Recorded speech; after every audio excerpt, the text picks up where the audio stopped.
cordial saludo para el doctor Gustavo Larrea, quien es nuestro primer invitado de este día lunes, de este día viernes, perdón, 5 de enero, el Día del Periodista Ecuatoriano. ¿Cómo le va, estimado Gustavo? Andrés Mendoza nos saluda junto al licenciado Alcides Montilla.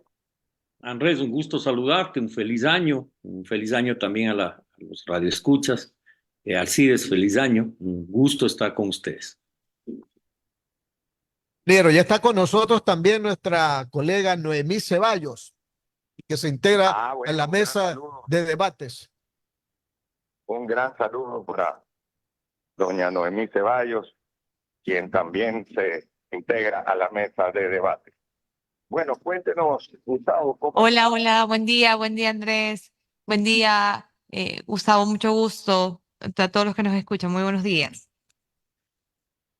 Encantado y bienvenida ya para integrarse a esta mesa de conversación y lógicamente, como bien dice el Civito, de debate.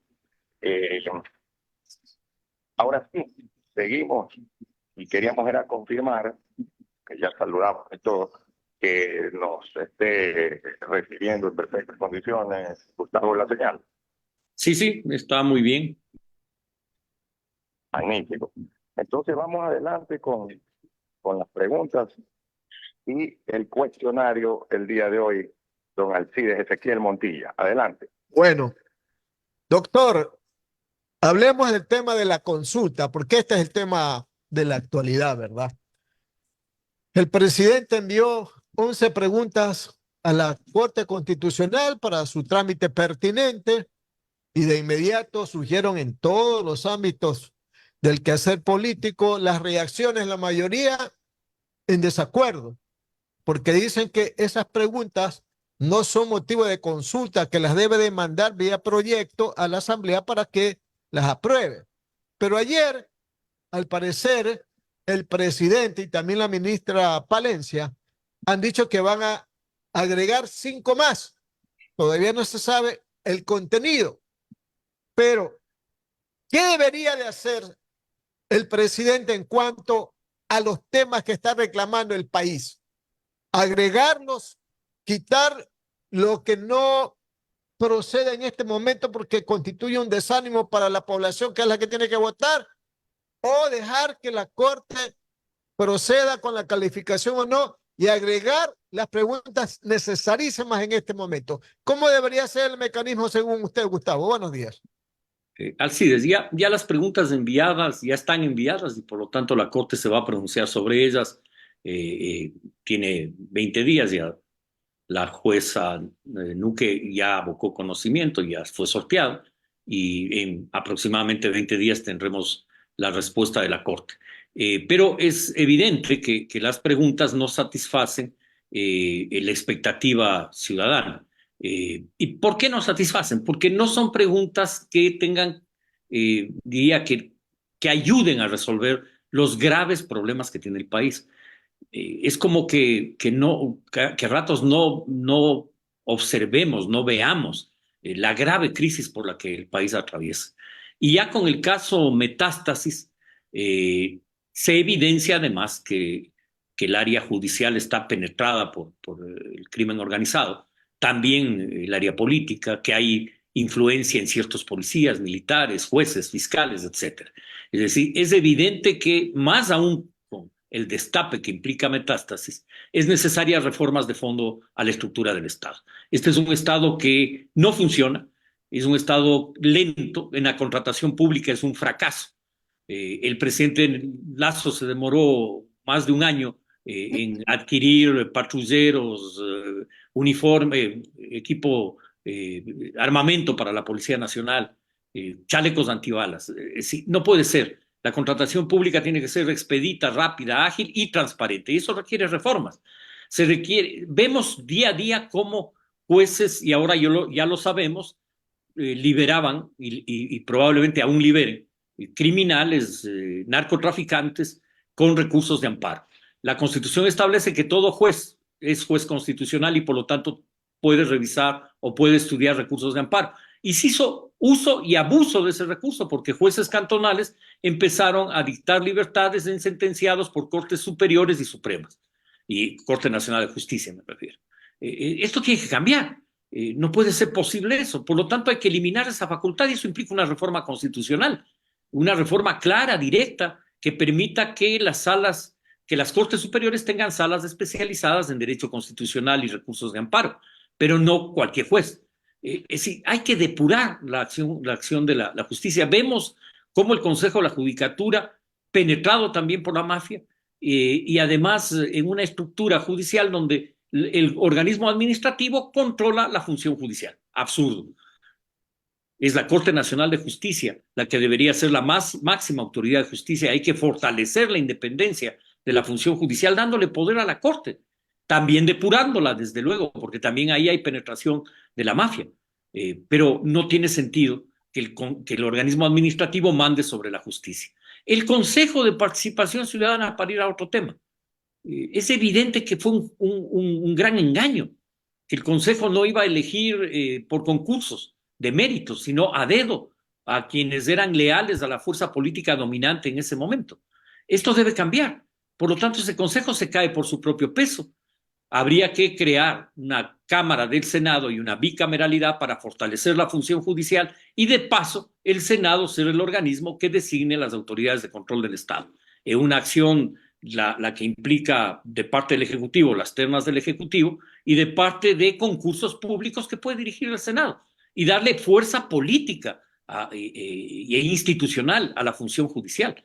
Creo que esos son cambios que se caen por su propio peso y que deberían haber sido y deberían ser recogidos por el presidente para mandar las 5 nuevas preguntas. Porque si manda 5 preguntas en el mismo sentido que mandó las 11, no va a cambiar absolutamente nada. Vamos a tener una consulta que, como bien han dicho algunos analistas, podría no haberse hecho y mandar proyectos de ley de manera que la Asamblea los trate y llegar a acuerdos con los bloques a que ese tratamiento sea rápido y que no demore. Pero estas preguntas, en definitiva, ¿pueden mejorar la acción policial y la acción de las Fuerzas Armadas en materia de seguridad? Sí, en algo, y en eso es positivo, pero nada más. Pero si el problema del combate al crimen y el problema de la seguridad no solo es un problema policial y militar, como muy bien sabes, Alcides, es un problema integral. Y en este sentido se requieren cambios que permiten que el país funcione, que actuemos con sentido de urgencia. Gustavo, ¿y qué hacemos con la ley de contratación pública? ¿Qué hacemos con el CERCOP, que muchos consideran que es el centro de la corrupción? Es evidente que la contratación pública es corrupta y no es ágil. O sea, no es transparente ni ágil. Y eso implica cambios normativos a la ley, fundamentalmente a la ley. Y en este sentido, pues esa sería una iniciativa que tampoco requiere ser mandada a consulta. Esa puede ser directamente mandada por el presidente un proyecto de ley urgente, porque eso tiene que ver con la economía. Esa sí podría ser tratada en 30 días. Es decir, y además se beneficiaría el propio gobierno, porque si no lo hace, el gobierno va a tener enormes problemas en las obras que quiera realizar, porque no va a poder en año y medio o menos de un año y medio, sacar contratos. No lo va a poder hacer porque la ley es engorrosa, difícil, es un vericueto y hay que cambiarlo. También se lo puede hacer vía consulta popular, se puede plantear qué artículos concretos de la ley hay que modificar y modificarlos vía consulta. Gustavo, pero también hace falta preguntas de tipo económico, no hay ninguna. No hay una pregunta que tenga que ver con el tema laboral. Tenemos un código laboral de 1938. ¿Por qué no aprovechamos esa circunstancia a preguntar el tema del IES? Preguntar un asunto muy importante, Gustavo, si queremos que la fiscalía siga bajo el régimen del Consejo de la Judicatura o que sea una fiscalía independiente, con recursos, con infraestructura y que no se le meta la mano a los políticos, pues, Gustavo. Así es. Creo que hay preguntas que, de hecho, yo me referí básicamente a las del sector justicia y la del Congreso Nacional o Asamblea Nacional, la bicameralidad, y al Consejo de Participación Ciudadana. Pero hay otros temas. La seguridad social es uno de ellos. Tú has planteado el tema de cómo mejorar el empleo, cómo mejorar la reactivación económica del país. Es decir, hay áreas donde el gobierno no ha hecho planteamientos, no ha tenido iniciativa. esperemos que el gobierno recoja las propuestas que distintos sectores vienen formulando desde hace por lo menos 2, 3 años atrás y que tienen que ver con lo que hemos conversado. Sin duda, deja mucho que desear la propuesta del Ejecutivo, por eso las críticas. No se trata ni mucho menos de generar una oposición a un gobierno que recién se instala, pero sí de pedirle al gobierno que retome, recoja los planteamientos de sectores sociales y políticos del país, que además pedirle al gobierno que vea la realidad. Es decir, el país requiere enfrentar los problemas de manera urgente y no se puede vivir únicamente de campaña en campaña electoral. El gobierno tiene enormes posibilidades de hacer esos cambios, su obligación es hacerlos. 8 de la mañana, 51 minutos, 8 de la mañana, 51 minutos. Ustedes sintonizan Radio Atalaya y su programa de opinión política Punto de Vista. Estamos dialogando con el doctor Gustavo Larrea. Las preguntas continúan con mi compañera Noemí Ceballos. Adelante, Noemí. Muchísimas gracias, Alcides. Muy buenos días, doctor Larrea. Una pregunta sobre los comentarios que se emitieron el día de ayer, entiendo, por la ministra, en donde se van a adicionar 5 preguntas más. ¿Cómo funcionaría el mecanismo? Es decir, la Corte ya tiene las 11 primeras preguntas. Estas 5 tendrán un trámite independiente, porque de todas maneras, entiendo yo, la consulta se tiene que hacer por las 16 en total. Por tanto, ¿cómo sería el tema ahí de los tiempos y como para cuándo, cómo tramitaría la Corte estas 5 adicionales? Ese es un problema jurídico, porque la Corte ya empezó a conocer estas preguntas. Y si las preguntas que manda el presidente son preguntas no de consulta, sino de referéndum, es decir, preguntas que impliquen reformas o enmiendas constitucionales, para ser más claro, enmiendas constitucionales, se va a requerir que la Corte haga un pronunciamiento específico sobre eso, lo que implicaría un problema que hay que superarlo mediante diálogo. Podría ser un mecanismo, un adendum complementario a las 11 preguntas que facilite el tratamiento por parte de la Corte. Si es que incorpora preguntas que impliquen temas de fondo constitucionales, creo que la Corte dará el trámite necesario y de las 11 preguntas que mandó, tendremos que conocer el dictamen de la Corte dentro de aproximadamente 20 días, un poco menos tal vez, de la constitucionalidad de estas 11 preguntas. Ahí hay una pregunta que está fuera de contexto, que es la de los casinos. Casino. Era la que le iba a Sí, preguntar. está fuera de Sí. contexto porque la realidad del país no va a cambiar porque tengamos o no casinos, más aún cuando en muchos países del mundo en estas actividades ha habido penetración de la mafia y lavado de activos. Por lo tanto, no es precisamente nuestro país, un país que controle el lavado de activos. De 20 y pico, no, de 30 y pico denuncias, apenas 3 han sido investigadas. Es decir, no tenemos aún un mecanismo ágil, un mecanismo certero de combate al lavado de activos. Si abrimos ese chorro, por ahí va a meterse probablemente la mafia. Por lo tanto, no diría, la Corte no ha calificado las preguntas aún y puede ser que algunas de esas no las califique. ¿Por qué? Porque hay algunas que ya están vigentes, por ejemplo, esas no las va a calificar, porque ya está la modificación en el Código Integral Penal. Me refiero, por ejemplo, a que policías militares que son acusados del cometimiento de un delito en su servicio, no fuera de él, no vayan a una cárcel, sino que guardan prisión domiciliaria. Es decir, en ese sentido eso ya está reformado. Por lo tanto, va a haber preguntas que la Corte va a rechazar, no va a admitir, porque ya no tiene sentido que las admita. En esa línea, creo que las preguntas que agregue el gobierno, si son preguntas de fondo, serán reformas constitucionales. De acuerdo, sí, y la siguiente pregunta iba justo en esa línea.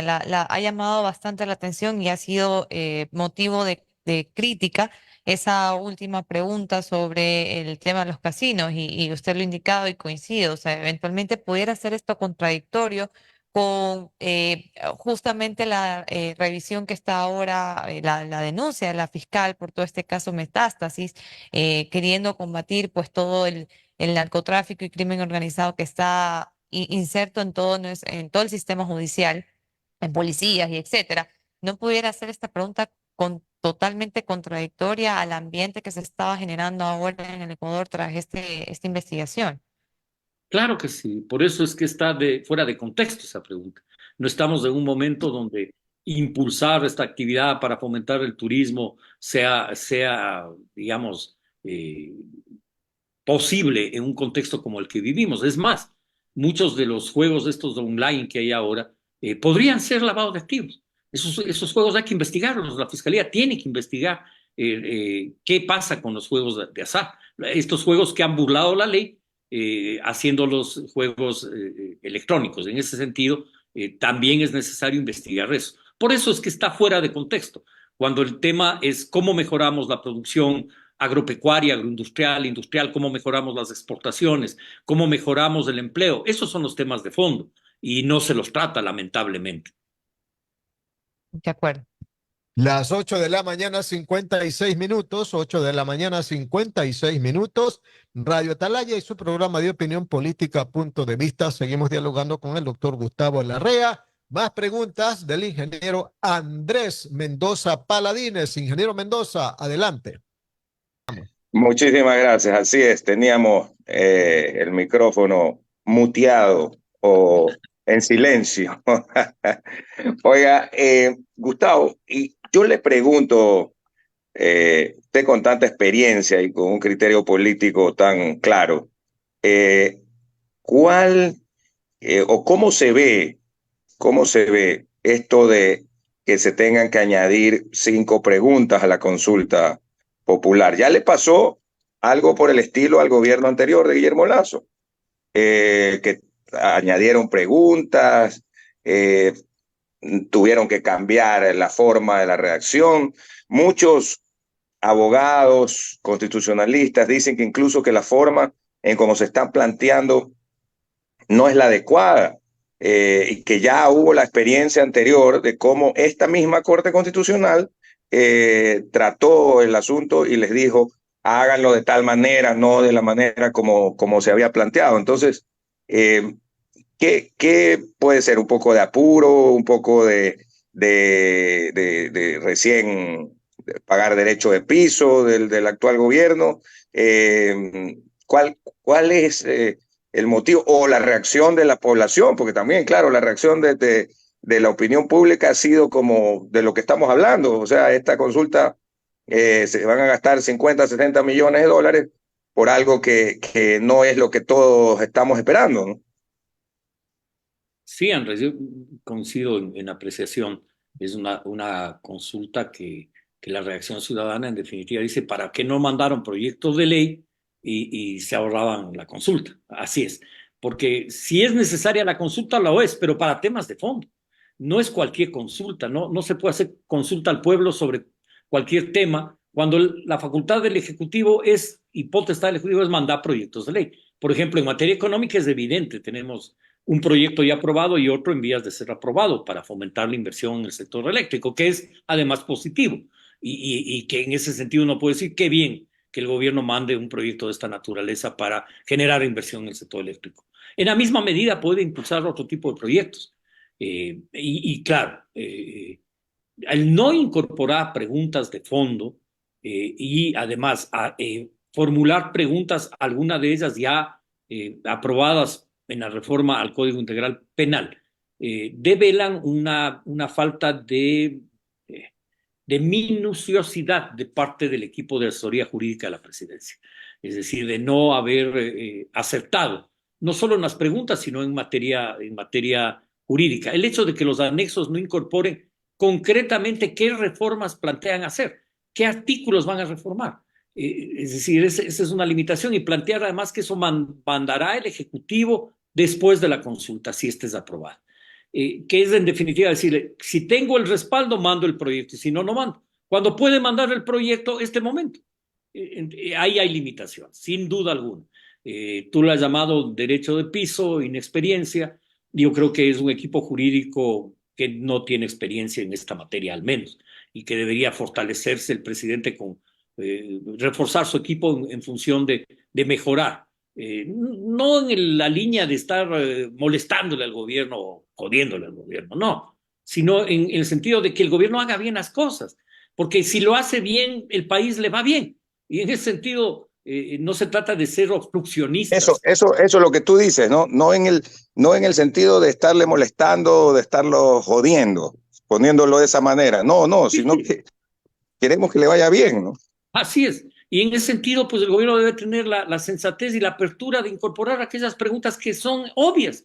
No puede seguir, no porque quienes están ahora en el Consejo de Participación Ciudadana puedan ser algunos de ellos gente proba, sino porque el Consejo como estructura es un invento que no funciona, que no funcionó, que es necesario cambiarlo, que es necesario fortalecer la función legislativa, que hay que ir a la bicameralidad, que hay que tener una Cámara de Senado y una Cámara de Diputados, que hay que mejorar la calidad de la democracia. Tenemos un Estado centralista, autoritario, corrupto e hiperpresidencialista.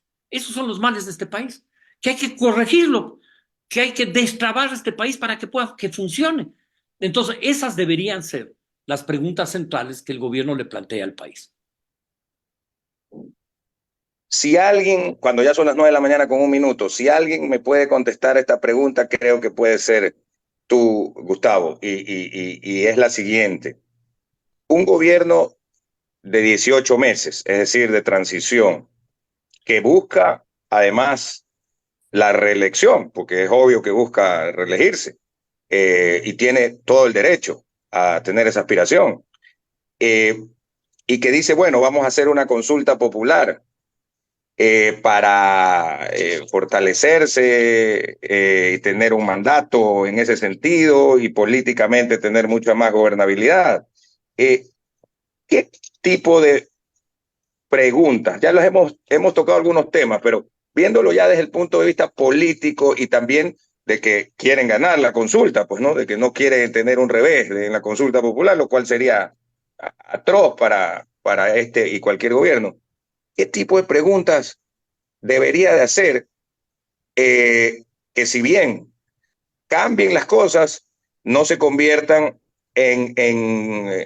o causen una reacción tal de sectores que hoy por hoy están, pues digamos, no están activados en su contra? Mira, creo que incorporar la pregunta en relación a los jueces, a quitarles a los jueces cantonales la facultad de ser jueces constitucionales, es una pregunta que cae bien, porque en definitiva parte del fortalecimiento del crimen organizado ha sido la impunidad. En ese sentido, esa es una pregunta importante. Se puede incorporar una que es muy sensible en las provincias, que es las regiones. Se crearon las subsecretarías regionales y se eliminaron el poder que tenían las direcciones provinciales, de todo, de salud, educación, etcétera. Es decir, y los trámites tienen que hacer los ciudadanos, por ejemplo, de la provincia de Loja y de la provincia de Zamora Chinchipe en Machal. Es absurdo, cuando antes los trámites hacían en sus provincias, en las capitales provinciales. La regionalización fue un invento. Tienes 9 subsecretarías regionales por cada ministerio, innecesario, un gasto burocrático innecesario, porque igual se mantienen las direcciones provinciales con mucho menos facultades de las que tenían antes. Es decir, por ejemplo, eliminar las regiones, que es un invento que no tiene que ver con la estructura histórica, geográfica del país. Esa es una pregunta que en las provincias y cantones... Eso que tú dices de la regionalización y distritos y todo eso fue un invento, ¿no? Un invento de algún burócrata, tecnócrata, eso fue. Eso hay que eliminar y darle más agilidad al funcionamiento del Estado y darle poder, por lo tanto, a las direcciones provinciales y no la tramitología de que la gente tiene que viajar a otra provincia para hacer trámites. No tiene sentido. Te digo una pregunta de esa naturaleza. La del CERCOV me parece importante porque esta tiene que ver con la agilidad en el manejo de la economía. Totalmente de acuerdo, totalmente de acuerdo, le acercó. Porque además de eso permite transparentar algo que es ya un secreto a voces. La corrupción se produce en la compra pública, en los contratos públicos, sin duda. Y esto, la única manera de combatirlo es transparentándolo, es eliminar que sea foco de corrupción. Eso es una pregunta que me parece además clave. La otra es la del Consejo de Participación Ciudadana, que en las encuestas aparece el 70-78% de la población a favor de que se elimine el Consejo. Esa es otra pregunta que tiene enorme aceptación popular. Que además, estas preguntas de las que yo he hecho referencia están ya con informe favorable de la Corte Constitucional. Y hay un dictamen de hace 2 años sobre estos temas. Por lo tanto, no, el trámite va a ser aprobado por la Corte. Es decir, en este sentido tiene el gobierno, además tiene el gobierno esa posibilidad de mandar aquellas preguntas que ya fueron resueltas y aprobadas por la Corte y que no fueron sujetos de consulta popular. Esos son los temas que creo debería incorporar el gobierno en la consulta. Y podría haber un tema en relación a la seguridad social, otro tema en relación al empleo, y de esta manera completas una consulta que sea vigorosa, que tenga apoyo de la ciudadanía y que pueda incluso tener una fuerte votación. ¿Por qué es importante esto? Porque esto le permite al gobierno hacer un buen gobierno y le permite al que venga, sea quien sea, para no entrar a hacer campaña aún, sea quien sea, le permite salir bien parado, pues le permite hacer los cambios que el país requiere, no solo para el momento actual, sino para el futuro. Es decir, tenemos que salir de la crisis institucional en la que estamos viviendo. Y eso implica reformas constitucionales. La constitución vigente es una constitución autoritaria, centralista, que permite la corrupción e hiperpresidencialista. Lamentablemente es así y es la gran verdad. Yo creo que esos temas están perfectamente identificados y bien analizados. Gracias, Gustavo. Vamos con las preguntas del licenciado Alcides Montilla. Claro que hay que aprovechar la oportunidad que tiene la doctora Núquez como juez ponente constitucional para que proceda a no dar la procedibilidad de las preguntas, pues, doctor Larrea, para poder tener más opciones nosotros los ecuatorianos de plantearle al gobierno más preguntas como las que estamos en este momento escuchando por parte suya especialmente. Y diríamos también otras más que hay que agregar, la extradición, por ejemplo, que mucha gente está pidiendo, el regreso de la base de Manta, ¿por qué no? ¿Por qué no? ¿Por qué no le podemos preguntar al ciudadano? ¿Por qué no le podemos preguntar el tema de la imputabilidad de los menores asesinos, que también tienen que ser sancionados como los mayores? Y finalmente, una serie de reformas judiciales, una serie de reformas laborales, una serie de reformas a la actividad financiera, a la seguridad social que estamos hablando en este momento, que son preguntas claves que podemos aprovecharlas. Lo que pasa, doctor, es que el presidente es candidato, pues. Entonces no quiere hacer muchas aguas para evitar que se vaya a resentir la población y no le vaya a dar el voto en las próximas elecciones. ¿No le parece, doctor? Alcides, mientras más alborote el agua, más posibilidades tendrá de ser reelecto. Mientras no haga nada, tendrá ninguna posibilidad de ser reelecto. Si él no hace los cambios, no los lidera, ¿por qué vamos a volver a votar por él? Así de simple. Si él lidera los cambios, con mucho gusto los ciudadanos votarán por él. Esto es así de simple, no es la inmovilidad, no es la quietud, no es el temor a qué dirán los otros, es las necesidades que el país tiene de cambios de manera urgente. Nos hemos referido a algunos temas importantes y hay otros, por ejemplo, modificar la estructura de los partidos políticos para crear grandes corrientes políticas ideológicas y no 276 movimientos políticos. Hay que eliminar los movimientos cantonales, parroquiales y provinciales y crear movimientos y partidos nacionales para evitar la dispersión. Hay que fortalecer la democracia, en definitiva, fortalecer la economía, fortalecer la seguridad. Y esto implica cambios, y cambios que pueden ser consultados. Es cierto que el país requiere una reforma constitucional mucho más de fondo y que es muy difícil en una consulta hacer una reforma total. Pero los temas claves sí se puede hacer las reformas, sí se le puede dar al país mayor peso institucional, sí se puede fortalecer la democracia. El modelo actual constitucional es un modelo autoritario no democrático. Esto hace que el país no pueda funcionar democráticamente bien. Las instituciones están en crisis y en este sentido, pues esperemos que el gobierno tenga oídos, que la ministra o escuche la opinión de otros sectores y acoja algunas de ellas. Eso es básicamente. Noemí, su pregunta, por favor. Muchas gracias, Alcides. Doctor Larrea, pasando a otro tema. El día de ayer vi en redes sociales una noticia y pasando sobre el tema de el fortalecimiento de economía, que Ecuador concreta la venta de oro de la reserva por 494 millones. Se dice que con esta venta se reduce volatilidad del oro, capitalizar al Banco Central y aumentar rentabilidad de las reservas. Eh, ¿Qué opina usted sobre esta transacción que yo en realidad creo que dentro de mi corto años lo he visto? Entonces, quisiera pedirle su opinión respecto de esta transacción que resulta importante, ¿no? Tomar oro de las reservas para venderlo y convertirlo en efectivo. Coger los ahorros y vender para el gasto, eso es básicamente. Sí, eso es la evidencia de la crisis en la que estamos. Hay una crisis con un presupuesto deficitario. Tuvimos un déficit fiscal de cerca de 5.000 millones de dólares este año pasado. Y este año puede ser que tengamos un déficit similar al año pasado. El gobierno ha planteado algunas medidas. Una de ellas fue diría, remisión de las deudas con el SRI, que es Ujú. paguen las deudas y no les cobramos los intereses, un poco eso, para tener dinero rápido. Ellos aspiran a recaudar más o menos 800 millones de dólares. Es por la crisis, es porque el Estado recibe menos ingresos de los que gasta. El gobierno ha hablado también de reducir en 1.000 millones los gastos. Es importante. La reserva básicamente es una acción de coyuntura frente a la crisis de iliquidez del Estado. Eso es realmente así. Y liquidez del Estado y liquidez del Seguro Social también. Es decir, también en economía estamos llegando al fondo. Por lo tanto, sí se necesita cambios económicos urgentes. Y esos cambios económicos implican bajar ingresos y aumentar ingresos. Así de simple.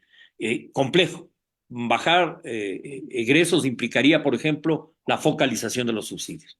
Eso es absolutamente necesario. Tenemos que reducir eso, al menos el gobierno ha planteado 1.000 millones, perfecto, en 1.000 millones.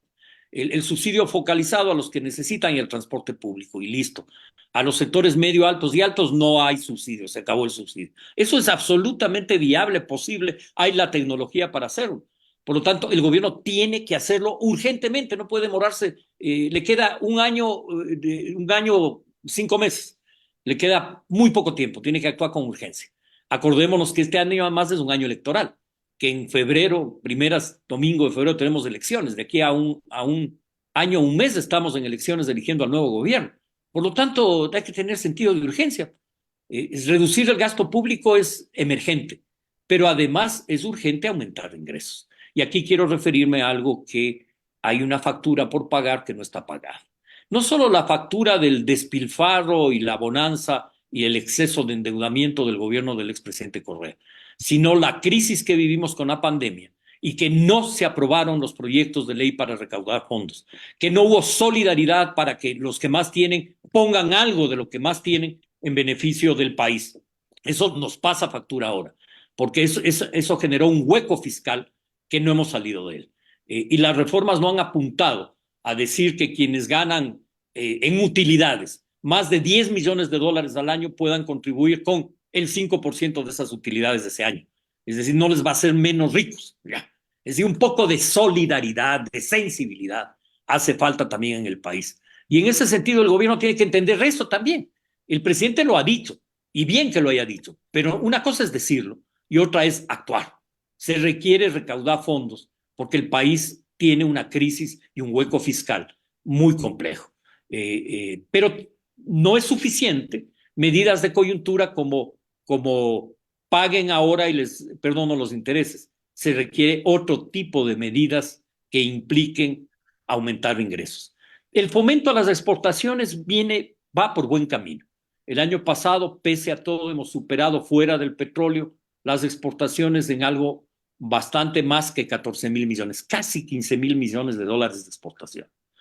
Esperemos que este año podamos avanzar a 16, 17.000 millones. Estamos creciendo en exportaciones, pero se necesita que la educación se oriente hacia eso. Esto no son medidas de corto plazo, son medidas de mediano plazo, que se oriente a mejorar la calidad en la producción, que se me oriente al uso de tecnología para mejorar las exportaciones, reducir costos. Toda esa acción implica acciones desde el Estado. El Estado no debe intervenir en todo, pero sí debe intervenir en algo. que es que abre el camino para que la gente pueda transitar por ese camino, desbroza el camino. Y desbrozar el camino implica, por ejemplo, fondos de crédito para la micro y pequeña empresa que entró en una profunda crisis en la pandemia. Eso es necesario hacerlo. Hay que crear un fondo para la reactivación productiva.